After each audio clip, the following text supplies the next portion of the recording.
Je les ai entendus rire. Ce n'était pas un rire franc, joyeux. C'était un petit rire aigu, presque un gloussement, celui de ma belle-fille, Sophie. Puis celui de mon fils, Antoine, plus grave, qui tentait de se déguiser en tout. Mais je ne suis pas sourd. Pas encore. Nous étions à table pour le déjeuner du dimanche. Le rituel. Le bœuf bourguignon que j'avais laissé mijoter pendant 6 heures embaumait la petite salle à manger. L'odeur de la viande tendre, du vin rouge et des herbes de mon jardin. Une odeur de maison, une odeur de famille. Du moins, c'est ce que je croyais. Antoine parlait de leur voiture. Encore. La vieille Peugeot tombait en morceaux, disait-il. Les réparations coûtaient une fortune. Sophie soupirait, ajoutant que ce n'était pas convenable pour un homme de sa position. Un jeune cadre dynamique. Ils avaient besoin de quelque chose de fiable. De neuf. D'allemand, si possible. J'ai essuyé ma bouche avec ma serviette. Le tissu était usé, mais propre. J'ai posé mes mains à plat sur la nappe à carreaux. Des mains de vieil homme. Des veines comme des rivières sur une carte ancienne. Des mains qui ont travaillé la terre, réparé des moteurs, tenu ma femme, Thérèse, jusqu'à son dernier souffle. J'ai presque assez. J'ai dit doucement. Leurs conversations se sont arrêtées. 2 paires d'yeux se sont tournés vers moi. Des yeux qui ne me voyaient plus vraiment. Ils voyaient une relique. Une charge. Une solution potentielle à leurs problèmes de voiture. « Assez pourquoi, papa ?» a demandé Antoine avec une patience feinte. « Pour l'apport. Pour la nouvelle voiture. » J'ai mis de côté. Comme promis. Le visage de Sophie s'est illuminé. Un éclair de calcul, vite masqué par un sourire mielleux. « Oh, papa, c'est merveilleux. Tu n'aurais pas dû. » Mais ses yeux disaient le contraire. Antoine s'est penché en avant. « Vraiment ? C'est formidable. Comment as-tu fait ? Avec ta petite retraite. » Une fierté simple, peut-être stupide, a gonflé ma poitrine. Je voulais leur montrer que je n'étais pas inutile, que je pouvais encore contribuer, avec mes économies. Et les petits gains des concours de pétanque. Ça paie bien, parfois, quand on gagne. C'est là que le rire est venu. Le petit gloussement de Sophie. Avec les boules ? A-t-elle murmuré, comme si c'était la chose la plus absurde au monde. Elle a mis une main devant sa bouche, mais ses épaules la trahissaient. Antoine a souri, un sourire gêné. Il a regardé sa femme, puis moi. Il a choisi son camp. Il a ri aussi. Papa et ses boules. C'est vrai que tu es le champion du village. Le mot « champion » était une moquerie. Le bourguignon est devenu lourd dans mon estomac. Le vin avait un goût de cendre. Il ne riait pas avec moi. Il riait de moi. De ma passion. De ma vie simple. De l'argent que je gagnais honnêtement, sou par sou, en lançant des boules d'acier sur un terrain de gravier. Cet argent qu'ils étaient si prompts à accepter, mais dont l'origine leur faisait honte. Je n'ai rien dit. J'ai simplement hoché la tête. J'ai fini mon assiette en silence. Le tic-tac de la vieille horloge, comptoise dans le couloir, semblait plus fort que jamais. Chaque seconde marquait un coup. Contre mon cœur. Contre ma dignité. Ils sont partis peu après, avec des baisers sur ma joue qui ne touchaient pas la peau. Des promesses de m'appeler. Des discussions animées sur les catalogues de voitures qu'ils allaient regarder le soir même. Je suis resté seul à la table, avec les restes du repas. Le soleil de l'après-midi filtrait à travers les rideaux en dentelle, projetant des ombres longues sur le sol. La maison était silencieuse. Terriblement silencieuse. Mes mains ne tremblaient pas. Pas encore.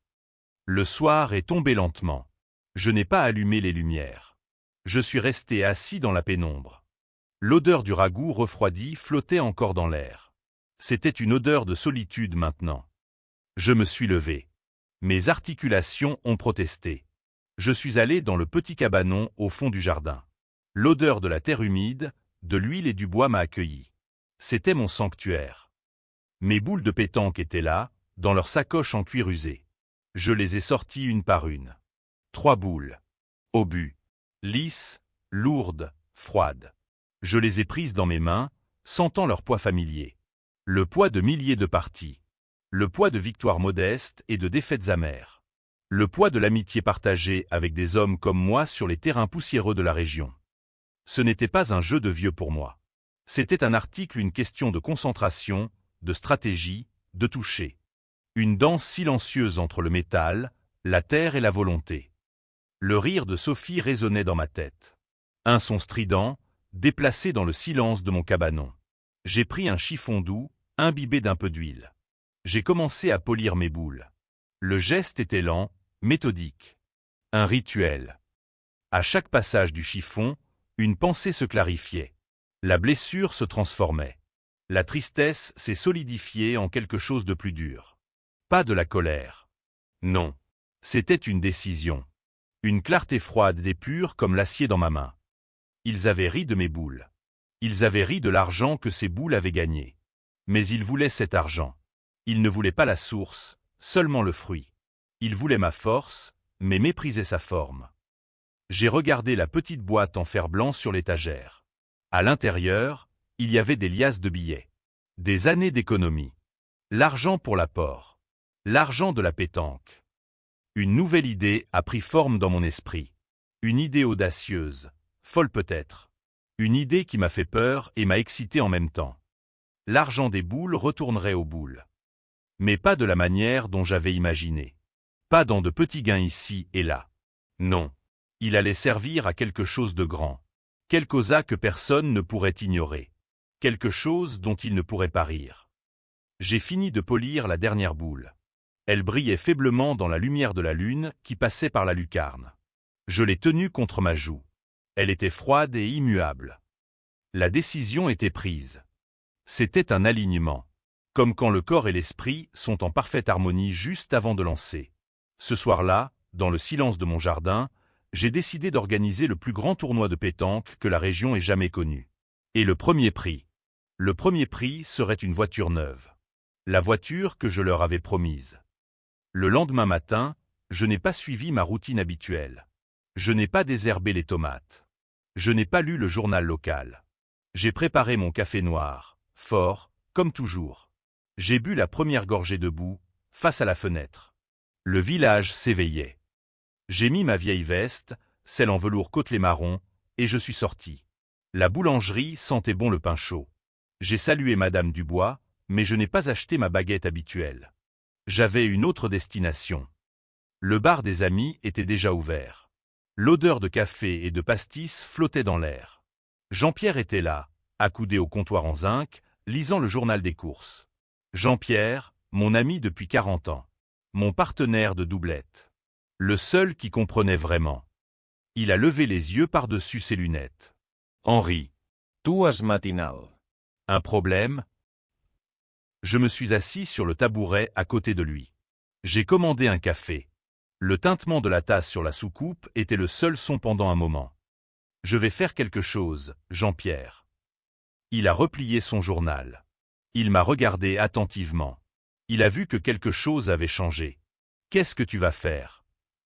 Je vais organiser un tournoi. Un grand tournoi. Ici, sur la place. Il a froncé les sourcils. Un tournoi? On en fait un tous les ans pour la fête du village. Non. Pas comme celui-là. Je veux que ce soit le plus grand de la région. Je veux des équipes de partout. Je veux une vraie récompense.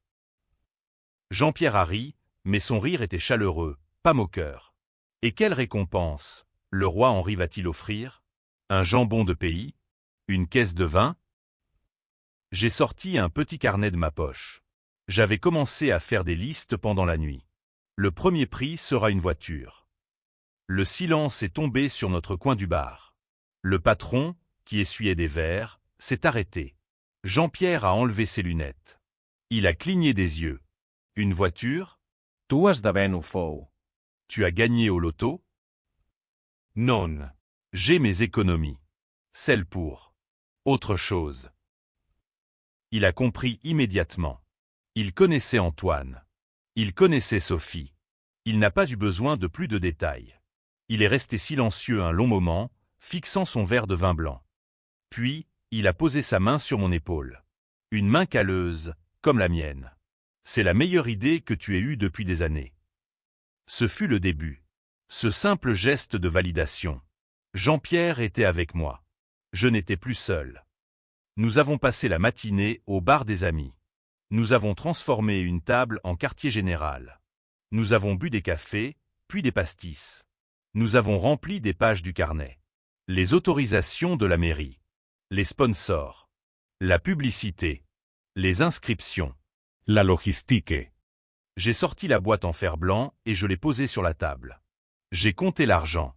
C'était une somme importante. Assez pour l'apport. Assez pour le premier prix du tournoi. D'abord, la mairie, a dit Jean-Pierre. Monsieur le maire adore se montrer. S'il y a des journalistes, il signera n'importe quoi. J'ai pris le premier rendez-vous. J'ai changé. Je n'étais plus le vieil homme qui attendait le déjeuner du dimanche. J'étais un organisateur. J'avais un but. Pendant les semaines qui ont suivi, ma vie a changé de rythme. Je me levais avec un plan. Chaque jour avait sa tâche.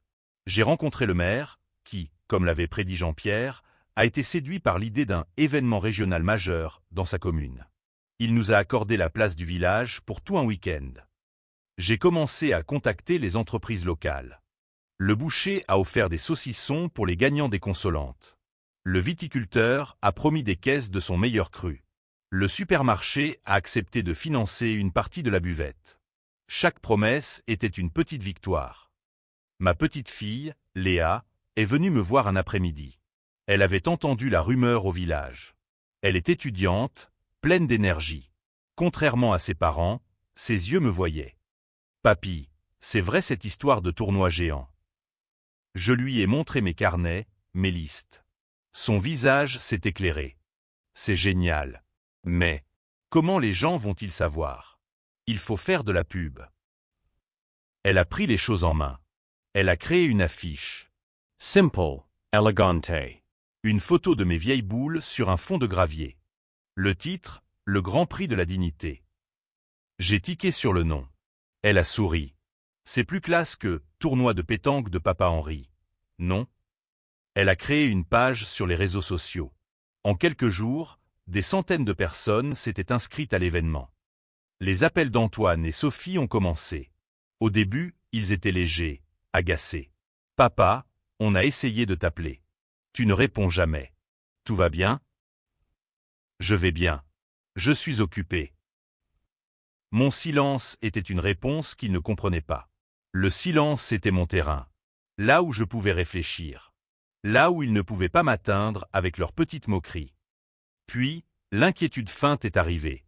On s'inquiète pour toi, papa. Léa nous dit que tu dépenses toutes tes économies dans une histoire de boules. C'est déraisonnable à ton âge. Tu devrais penser à l'avenir. Leur avenir. Pas le mien. Mes économies font ce que j'ai décidé. J'ai répondu calmement. Mais la voiture, papa. On avait des projets. A crié Antoine au téléphone. J'ai aussi des projets. J'ai dit avant de raccrocher. J'ai supprimé leurs messages sans les écouter. J'ai bloqué leurs numéros. Ce n'était pas de la méchanceté. C'était de la préservation. Comme on met une barrière pour protéger un jeune arbre. Je protégeais ma décision. Je protégeais ma dignité retrouvée. Ils pensaient que je faisais un caprice. Que je cherchais l'attention. Ils n'ont jamais imaginé que c'était une réponse. Une conséquence.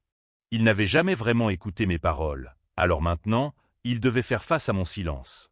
Chaque appel manqué, chaque message ignoré validait la justesse de mon chemin. Le jour du tournoi, le village était méconnaissable.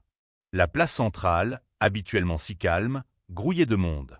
Des équipes étaient venues de 3 départements.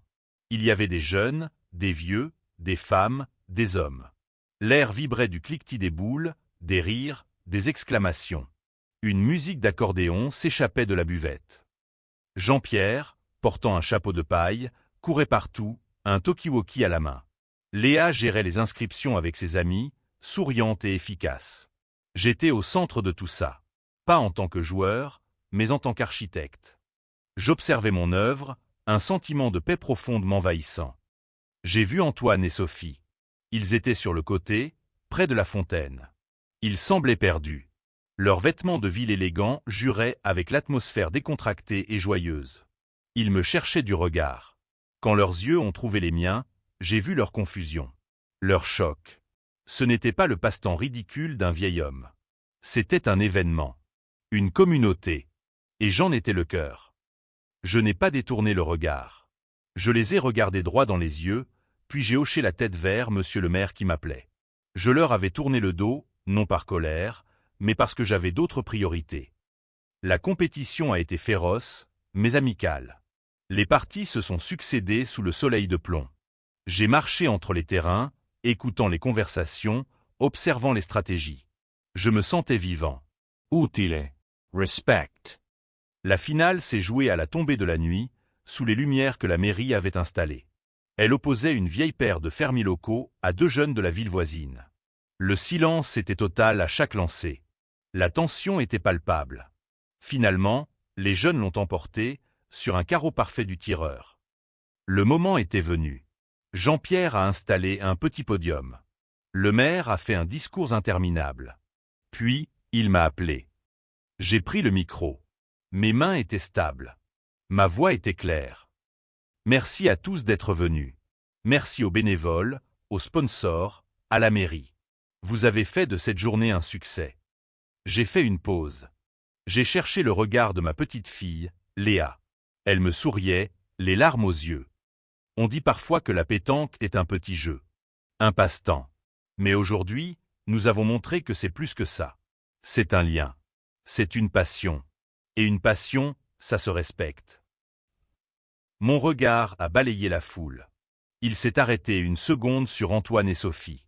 Leur visage était impassible. Le premier prix de ce tournoi a été financé par une vie de passion. J'appelle les vainqueurs à me rejoindre. Les 2 jeunes hommes sont montés sur le podium, timides et fiers. Je leur ai serré la main. Puis, j'ai sorti les clés de ma poche. Elles étaient attachées à un porte-clés simple, une petite boule de pétanque en métal. Le grand prix de la dignité est cette voiture. J'ai pointé vers le côté de la place, où une petite citadine neuve, rouge, brillait sous les lumières. Un grand ruban était noué sur le capot. Un murmure a parcouru la foule, suivi d'une explosion d'applaudissements. Le visage du jeune gagnant, un plombier avec un bébé en route, s'est décomposé par l'émotion. Il n'arrivait pas à y croire. Je lui ai mis les clés dans la main. Elle est à vous. Félicitations. Il m'a serré dans ses bras. Ses larmes étaient chaudes sur mon épaule. À cet instant, j'ai su que j'avais fait le bon choix. L'argent n'était pas allé à l'orgueil et au mépris, mais à la nécessité et à la joie. En me retournant, j'ai vu Antoine et Sophie s'éloigner, se faufilant à travers la foule. Ils n'ont pas dit un mot. Ils n'avaient pas besoin de le faire. Ils avaient compris. La promesse avait été tenue. Simplement, ils n'en étaient plus les bénéficiaires. La semaine suivante, la vie a repris son cours. Mais quelque chose était différent. Le silence dans ma maison n'était plus pesant. C'était un silence paisible. Un silence choisi. Je passais mes journées dans le jardin, ou à jouer à la pétanque avec Jean-Pierre sur la place désormais célèbre. Les gens me saluaient différemment. Avec un nouveau respect. J'étais Henri, l'homme qui avait créé le Grand Prix. J'ai reçu une lettre. L'écriture était celle d'Antoine. Je l'ai ouverte sans précipitation. C'était une lettre d'excuse. Des mots maladroits sur le respect, la famille, le regret. Il disait qu'il comprenait. Peut-être. Je n'ai pas ressenti de triomphe. Ni de colere. Juste une sorte de calme détachement. J'ai plié la lettre et je l'ai mise dans un tiroir de la commode, à côté des vieilles photos de Thérèse. Je n'ai pas répondu. Pas tout de suite. La porte n'était pas fermée à clé. Mais elle n'était plus grande ouverte non plus. C'était à eux de trouver comment l'entr'ouvrir. Cet après-midi-là, Léa est passée me voir. Elle a apporté des croissants. Nous nous sommes assis sur le banc du jardin. « Tu es heureux, papy ?» m'a-t-elle demandé. J'ai regardé mes mains, posées sur mes genoux. J'ai regardé mes pieds, solidement ancrés sur la terre. J'ai écouté le chant des oiseaux dans le figuier. « Je suis entier », j'ai répondu. Et c'était la vérité. La paix, ce n'est pas la joie. C'est plus profond. C'est plus calme. C'est le sentiment d'être exactement là où l'on doit être. Et pour la première fois depuis la mort de Thérèse, je me sentais à ma place. Si cette histoire vous a touché, partagez-la. Quelqu'un a besoin de savoir qu'il n'est pas seul. Que la dignité n'a pas de prix, mais qu'elle a une valeur immense.